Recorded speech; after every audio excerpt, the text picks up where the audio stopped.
जय जगन्नाथ दोस्तों, मेरा चैनल में आने के लिए आप सभी को बहुत बहुत स्वागत है। आज हम लोग सीखेंगे ड्यूल स्टार्टर का कनेक्शन कैसे किया जाता है। देखिए दोस्तों, ड्यूल स्टार्टर में दो सर्किट होता है। एक होता है पावर सर्किट, एक होता है कंट्रोल सर्किट। दोस्तों वीडियो को पूरा देखिएगा, स्किप मत कीजिएगा।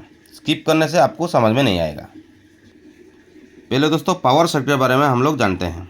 पावर सर्किट में देखिए 3 फेज है, यहाँ पे रेड, येलो और ब्लू। 3 फेज से हम लोग डायरेक्ट इनपुट आया है दोस्तों एमसीबी का पॉइंट में। यहाँ देखिए एमसीबी को डायरेक्ट इनपुट आया है। उसके बाद एमसीबी का आउटपुट से डायरेक्ट लगा है कॉन्टैक्टर का इनपुट में, और कॉन्टैक्टर का आउटपुट से डायरेक्ट दोस्तों आया है इनपुट बाईमेटल में। बाईमेटल का आउटपुट से डायरेक्ट मोटर में कनेक्शन हुआ है हम लोग का केबल।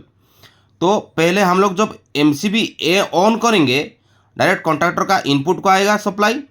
उसके बाद जब कॉन्टैक्टर ऑन करेंगे, हम लोग का सप्लाई बाईमेटल थ्रो से डायरेक्ट मोटर में आ जाएगा और मोटर घूमने लगेगा। तो दोस्तों हम लोग कॉन्टैक्टर ऑन कैसे करेंगे? कॉन्टैक्टर ऑन हम लोग पुश बटन का थ्रो से हम लोग करेंगे। तो पुश बटन कहाँ लगाएंगे?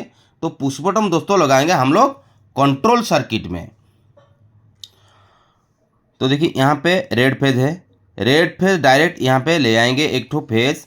और उसके बाद दोस्तों देखिए यहाँ पे OLRC मतलब बाईमेटल। यहाँ पे बाईमेटल का 2 पॉइंट होता है, एक होता है NC, एक होता है NO।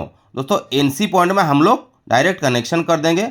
उसके बाद डायरेक्ट पावर आया है, देखिए दोस्तों ऑफ पुश बटन में। ऑफ पुश बटन मतलब इसका NC पॉइंट, इसको भी NC पॉइंट में हम लोग कनेक्शन करेंगे।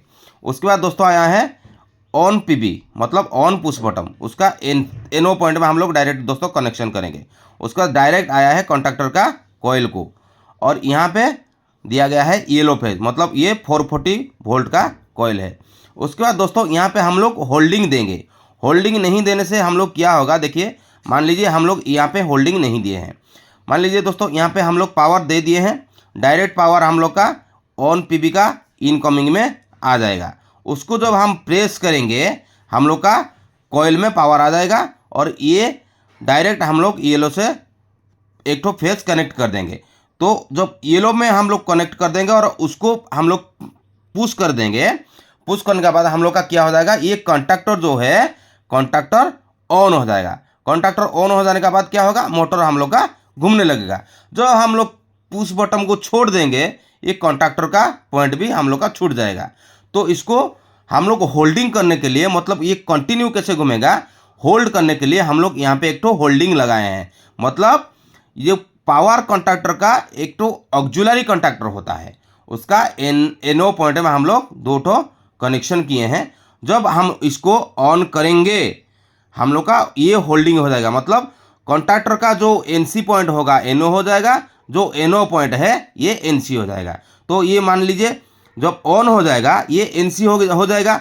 NC हो जाने के बाद इसको हम छोड़ देने पर भी ये घूमने लगा। कैसे दोस्तों, जब ये NC हो जाएगा, यहाँ पे पावर है, ये ई थ्रो से पावर होते हुए डायरेक्ट कॉन्टैक्टर का कॉइल में आ जाएगा और ये कंटिन्यू घूमने लगेगा। ये होता है दोस्तों कंट्रोल सर्किट है। मैं आशा करता हूँ कि दोस्तों वीडियो पूरा समझ में आ गया होगा। अगर वीडियो समझ में आया है तो मेरा चैनल को सब्सक्राइब, लाइक और कमेंट कर दीजिए। धन्यवाद। जय जगन्नाथ।